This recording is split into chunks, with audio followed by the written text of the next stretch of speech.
Hey, what's up? It's Corporal Lett. It's been a while since I was able to sit down and do these. Schedule obviously dictates where I'm at, what's going on, and lately it's been hard to come by any sort of capability to upload these things. Basically, as you can tell by the new haircut, we're definitely into the summer here, and it is scorching hot. I'd say the sun comes up around 4:30 a.m. Temperature easily hits 100 by 6:30 in the morning. It's the only place I've ever been where you can easily get sunburnt at 5:30 in the morning. So just trying to cool off a little bit, go a little lighter up top.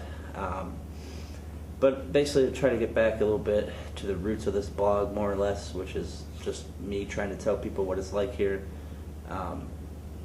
Lately it's been chaotic. There's been a lot of different attacks, a lot of different things going on. I'm not going to get too in depth with those yet. Will later on. There will be a video not following this, as you probably know by now. I try to upload them separately, just for convenience factor on my part. But I will give you some background information on the two videos that will be coming up. They're focused around schools and the education system, more or less, here in Afghanistan, which under the Taliban, school was not a priority by any stretch of the imagination.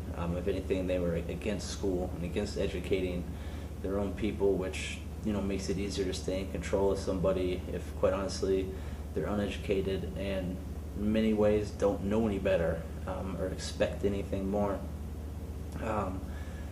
So school was obviously, like I just said, not a priority under the Taliban. It has certainly picked up the last 4 or 5 years as far as education, as far as students getting into school, and especially women.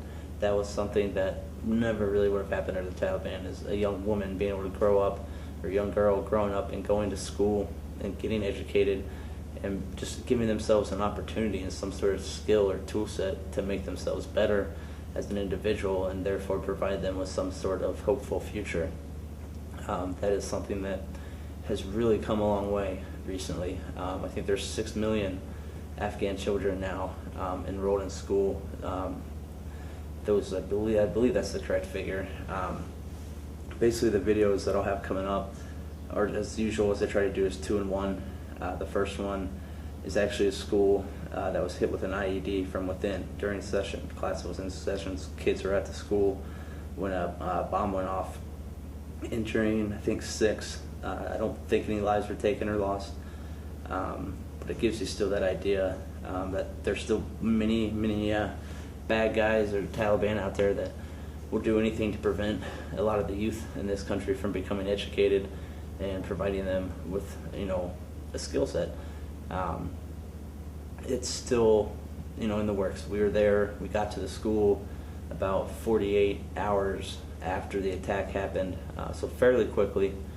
Talked to the faculty, they're still there, they're still coming, still trying to show up and get into school. There's some improvements as far as security goes that we're trying to get taken care of for that area. The second video is actually a supply drop, if you will, at a school where we gathered up a lot of school supplies, mainly all through donations, whether it's pens, pencils, things of that nature, books, that we dropped off at this school. And it's really interesting to go to these schools, for one, just to see them in session and students there learning, but to see how they have to do it. I mean, there's 4 or 5 kids at a desk that in the States would be a small desk for one person. They're cramming 4 or 5 kids in there, which is rough. I mean, but it's a start. It's a start. It's kids in school, which is the bottom line right now. It's just getting them in there, getting them educated, and giving them a chance at a better future. So the school system still needs some work, but it's come a long way. I mean, at least they're going now.